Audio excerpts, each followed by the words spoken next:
Salam dan bahagia.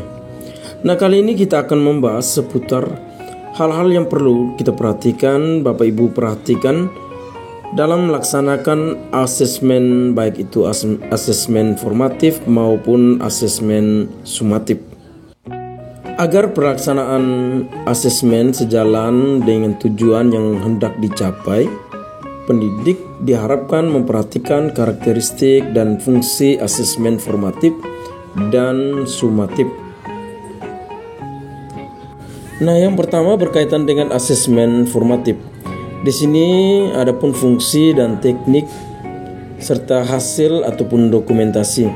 Nah, yang pertama bahwa mendiagnosis kemampuan awal dan kebutuhan peserta didik. Dan fungsi yang berikut yaitu umpan balik bagi pendidik untuk memperbaiki proses pembelajaran agar menjadi lebih bermakna. Nah, yang berikut yaitu umpan balik bagi peserta didik untuk memperbaiki strategi pembelajaran, mendiagnosis daya serap materi peserta didik dalam aktivitas pembelajaran di kelas. Nah, yang berikut memacu perubahan suasana kelas sehingga dapat meningkatkan motivasi belajar peserta didik dengan program-program pembelajaran yang positif, sportif, dan bermakna. Nah, yang berikut adalah teknik, yaitu berbagai teknik asesmen yang berkaitan dengan asesmen formatif, yaitu dalam bentuk praktik, produk, proyek, portofolio, tes tertulis maupun lisan. Nah, yang terakhir berkaitan dengan hasil atau dokumentasi. Yang pertama dalam bentuk produk hasil belajar. Yang kedua jurnal refleksi peserta didik. Dan yang ketiga rencana tindak lanjut atas hasil asesmen. Dan yang berikut catatan hasil observasi, catatan anekdotal, dan nilai berupa angka. Nah, yang berikut berkaitan dengan asesmen sumatif, di mana asesmen ini dilakukan pada akhir lingkup materi. Nah, di mana adapun tujuan yang pertama yaitu alat untuk mengukur, mengetahui pencapaian hasil belajar peserta didik dalam satu lingkup materi. Nah, tujuan berikut yaitu refleksi pembelajaran dalam satu lingkup materi, umpan balik untuk merancang perbaikan proses pembelajaran berikutnya. Nah, yang berikut melihat kekuatan dan kelemahan belajar pada peserta didik selama pembelajaran dalam satu lingkup materi. Nah, yang berikut teknik yang digunakan dalam pelaksanaan asesmen sumatif yaitu berbagai teknik. Yang pertama adapun teknik dalam bentuk praktik, produk, proyek, portofolio, tes tertulis maupun tes lisan. Dan yang berikut hasil ataupun dokumentasinya dalam bentuk produk hasil belajar dan juga dalam bentuk nilai berupa angka. Nah, ini yang berkaitan dengan asesmen sumatif. Nah, yang berikut adapun asesmen sumatif semester, di mana asesmen ini merupakan pilihan satuan pendidikan dapat melakukan sumatif pada akhir semester jika satuan pendidikan merasa perlu mengkonfirmasi hasil sumatif akhir lingkup materi untuk mendapatkan data yang lebih lengkap.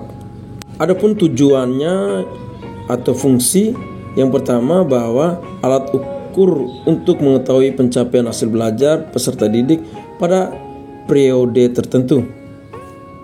Dan yang berikut fungsi yang kedua yakni mendapatkan nilai capaian hasil belajar untuk dibandingkan dengan kriteria capaian yang telah ditetapkan.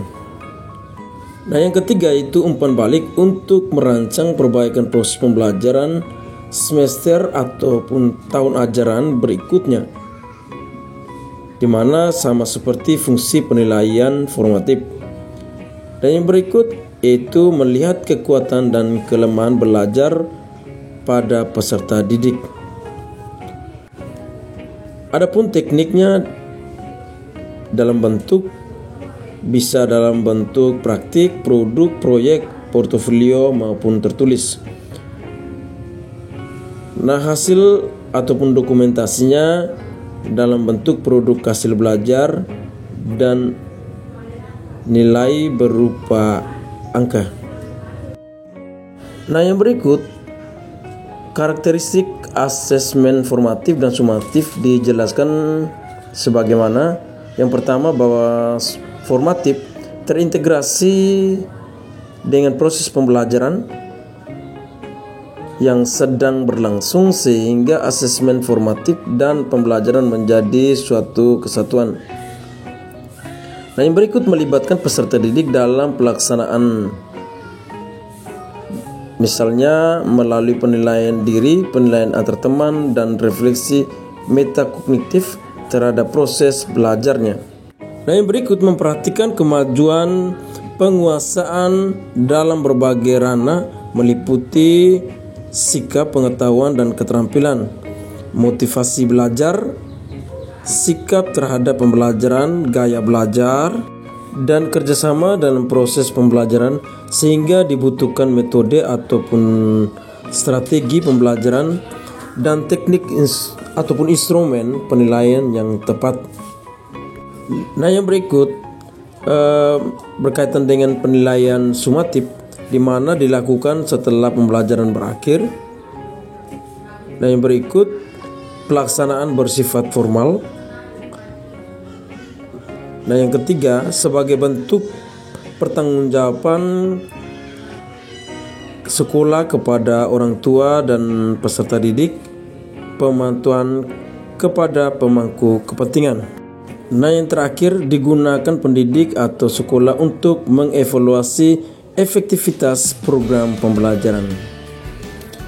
Mungkin ini saja yang bisa saya bagikan. Semoga video ini dapat bermanfaat buat Bapak dan Ibu di satuan pendidikan masing-masing dalam melaksanakan penilaian ataupun asesmen pada kurikulum Merdeka.